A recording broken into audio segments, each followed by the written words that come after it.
В картинге есть одна жестокая, но очень честная вещь. Ты можешь приехать подготовленным, можешь быть быстрым, можешь попасть в темп с первых кругов, можешь даже почувствовать, что этот уикенд может сложиться очень хорошо. Но если техника решит сыграть против тебя, никакой талант не отменит болты железа и тот самый момент, когда все просто перестает работать. 18-19 апреля 2026 года. Бигдаш. Второй раунд Rock Cup Poland.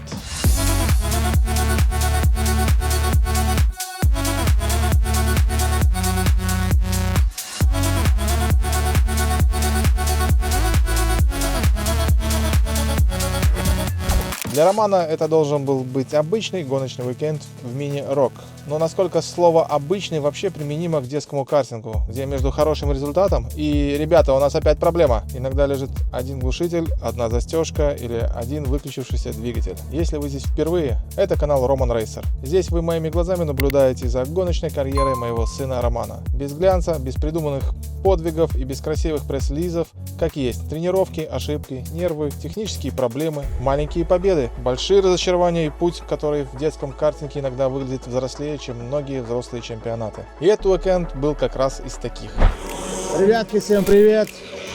У нас 18 апреля, второй раунд Rock Cup Poland. Мы приехали в Бигдаш. Вчера у Ромы был день рождения, 10 лет. Сегодня мы уже в ранге 10 лет участвуем дальше в чемпионате в категории мини-рок и в подкатегории до 10 лет, потому что мы еще попали. 2016 год рождения, еще участвует до 10 лет в категории. И в этой категории у нас есть хорошие шансы заехать на пьедестал. Но на самом деле мы боремся и стараемся и хотим попасть в мини в общей группе как можно выше. Для нас это очень важно, для нашего развития. Вот, потому что в этом году мы хоть и участвуем в международных выездах в Италию, но все равно это достаточно дорого, это достаточно муторно, поэтому если есть шанс погоняться с более быстрыми ребятами тут на месте в Польше, нас это вполне устраивает. Но в любом случае мы еще в этом году выедем в Италию, обязательно поучаствуем в финальных заездах и там фестивальных гонках. Так, сейчас у меня за спиной первые тренировочные заезды, сегодня их будет 3, потом будет квалификация и 2 гоночных заезда. Что по раскладке сил? Судя по скорости, мы как отслеживаем, что мы где-то в середине, стабильно едем в середине группы в мини. И где-то в топах U10. Это хороший показатель, потому что, подчеркну, мы новички, мы не претендуем на супер какие-то достижения. Это наш второй год, и поэтому даже в такой ситуации, когда мы едем уверенно в середине пелотона общей группы из 30 гонщиков, это, поверьте, очень круто. Ладно, все, пожелайте нам удачи, я буду дальше комментировать, буду спрашивать у Ромы, с ним общаться. Посмотрим, что у нас получится. Все, погнали. Первая свободная тренировка. Казалось бы, спокойно выехать, почувствовать трассу, собрать круги, посмотреть темп. Но у картинга был другой план. У Романа отваливается глушитель. Да, не метафорически. Не отвалился темп, не потеряли баланс, а буквально глушитель решил, что у него сегодня своя сольная программа. Пока остальные накатывали круги, Роман заезжает на питлейн. Механик быстро все чинит, но часть тренировки уже потеряна. И все равно P6, 6-я позиция. Лучшее время 49 секунд 7 десятых. Отставание от лидера всего лишь 0,3 секунды. Это важный момент, потому что можно сколь угодно говорить, не повезло, не успели, техника подвела, но когда после такой скомканной сессии ты все равно 6-й, значит скорость есть. Как прошла сессия? Пару слов для наших подписчиков. Улетел дыра. Отвалилась? Отвалилась. Слышал, как было громко на треке? Ага. Испугался? Я думаю, что это за фигня? Ты доволен сессией? Задоволена? Ну да. Но только не в толпе неинтересно. Что не? В толпе, вот здесь без толпы неинтересно. Ну, приедешь в толпу. Во второй тренировке это подтвердилось еще сильнее. P8. Лучшее время 49 секунд 154 тысячных. И всего 0,2 секунды до лучшего результата. 0,2. В обычной жизни это почти ничего. В картинге это уже территория, где один чистый сектор, один правильный выход из поворота, один неидеальный обгон могут решить половину дня. Казалось бы, все нормально. Темп есть. Пилот готов. Можно работать дальше. Но картинг это не Excel, где все аккуратно складывается по формуле. Это скорее маленький гоночный сериал, где сценарист явно любит драму и иногда перебарщивает.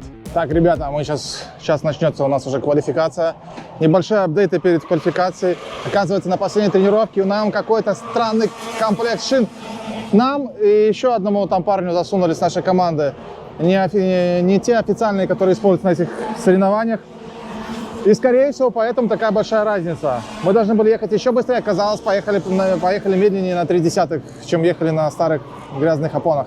В общем, такая ситуация. А прямо перед выездом ломается застежка на защите для шеи. И тут важный момент. Без защиты для шеи на трек просто не выпустят. То есть это не неудобно, но поедем. Нет.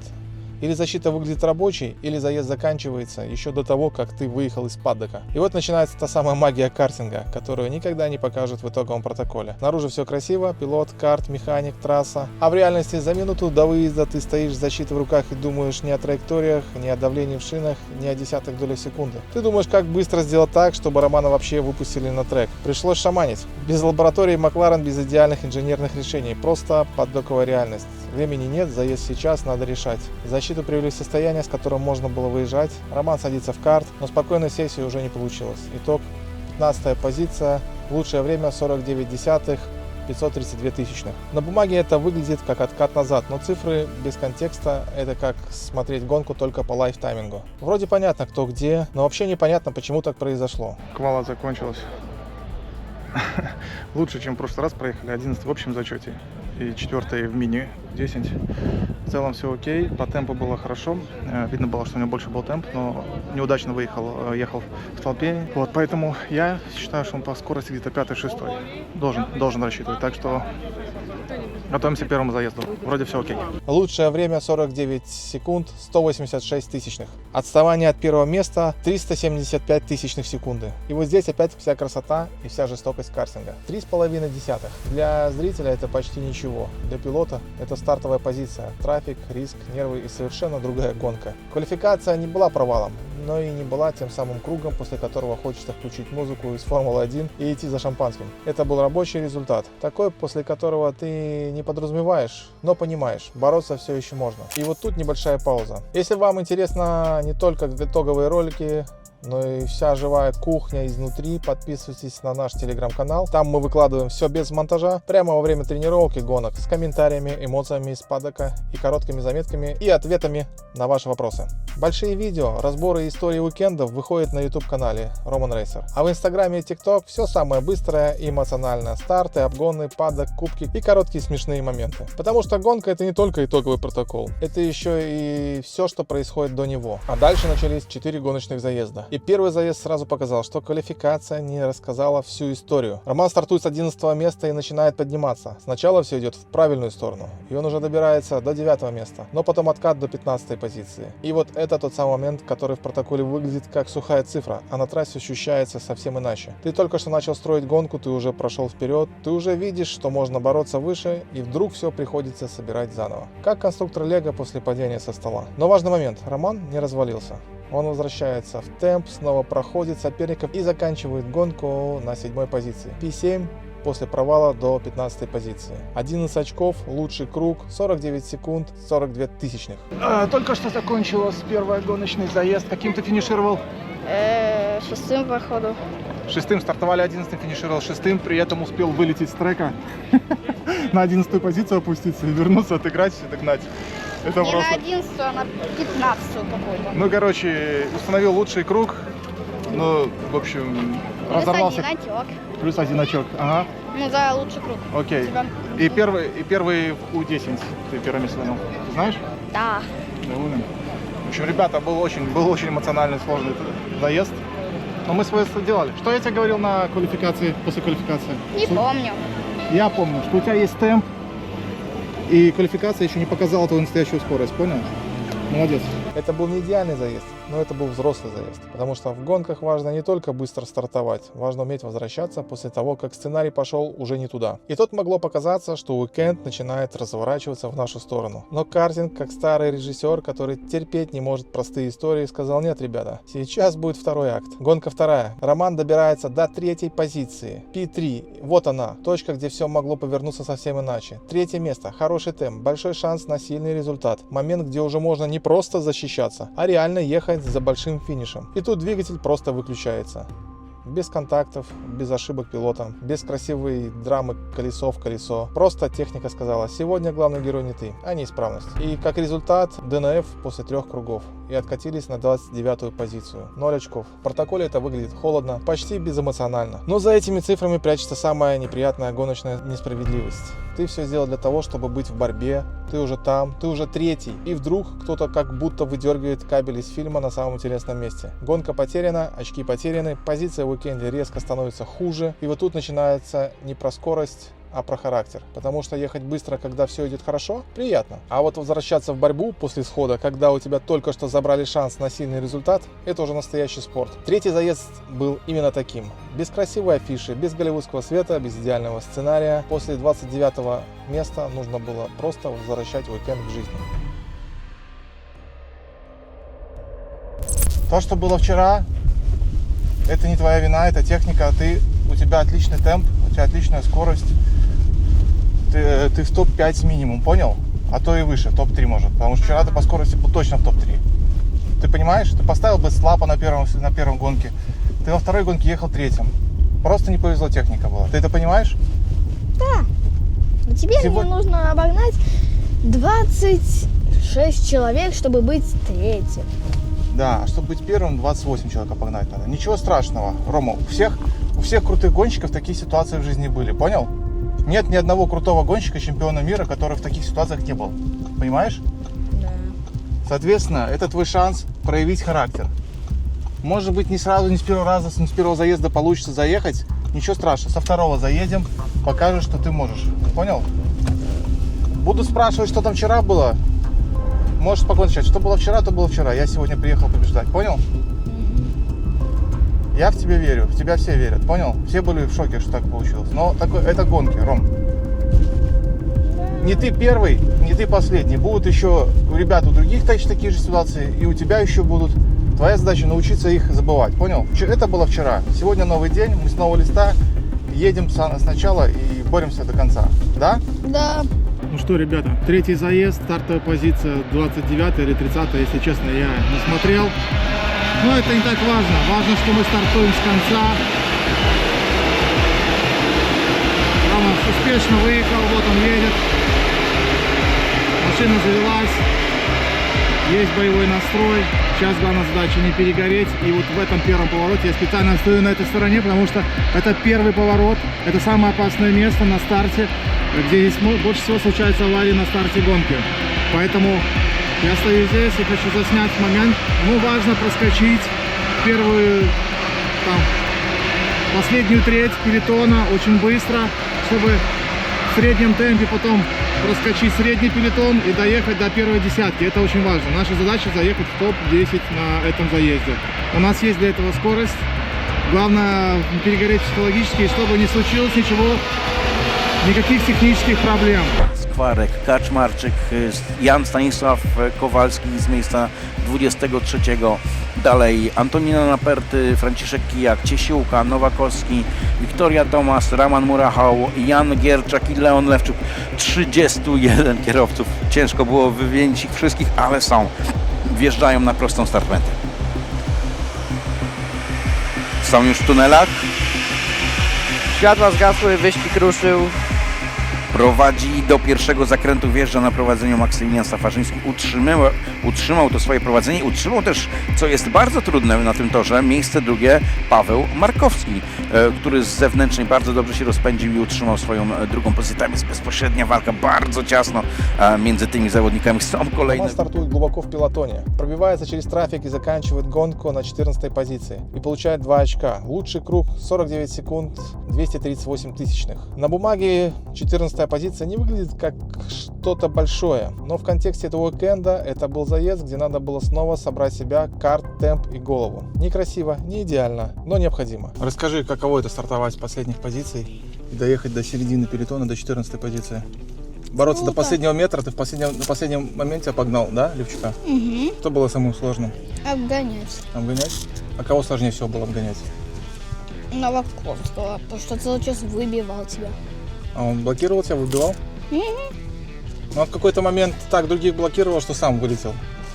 Видел? А, ты не видел, он сзади был уже. Ну, А, я как раз потом после тебя. смотрел сзади, его нету. Ну. Ну, потому что ехал он немножко по-хамски, как ты любишь говорить, да? Да.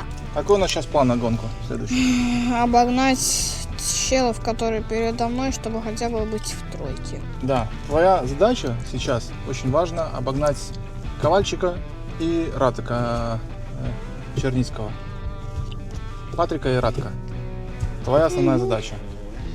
Ну и чем выше будешь, тем лучше, естественно, чтобы в общем зачете там повыше быть, больше баллов набрать. Рома стартует с 14 позиции в финальном заезде. Есть такая традиция, выстраиваются все гонщики на стартовой линии. Стартует все равно сходу, но для красоты события делают такую вот вещь. Давайте, ребята. Покажите класс. Начинается разогревочный круг. Важно. Нормально. Проехать мы по внешней. Не знаю, честно говоря, на этом треке, насколько это хорошо или плохо. Всегда второй линии обычно хуже ехать. Но здесь не так критично, как в Зеленой Гуре были. В Зеленой Гуре там, в принципе, можно было сразу несколько позиций минусовать себе. Вот, заканчивается прогревочный круг и начинается Formation Lap, круг, в котором формируют две колонны. Рома идет немножко выше, чем 14, но он потом уступит ребятам. Если ты стартуешь на своей позиции, в этом году стали давать штраф. А в прошлом году на это не обращали внимания. Тоже очень странное решение. В том году, если ты мог проморгать свою позицию, выехать поздно, там поздно завестись, тебя могли не пустить в твою позицию и все. Так. Оп, Рома, аккуратно. За кем? За Вернером, да, за Оликом, с нашим сокомандником. Через Вернера впереди там идет Радек, которому должен обгонять, а слева тоже Феликс, и слева идет Патрик. Короче, вот все три гонщика, с которыми мы, в принципе, ведем баталии на этом уикенде, они здесь находятся. Рядом, очень рядом. Поэтому там будет принципиально жесткая борьба. Я очень надеюсь, что первый круг закончится как минимум не потерей позиции, просто удержать позицию. А дальше он по скорости может побороться с ним. Может. Widzimy w miarę szybki start. Pytanie, czy sędzia starter będzie chciał go puścić. Według moim zdaniem tak, ponieważ wszystko jest jak powinno.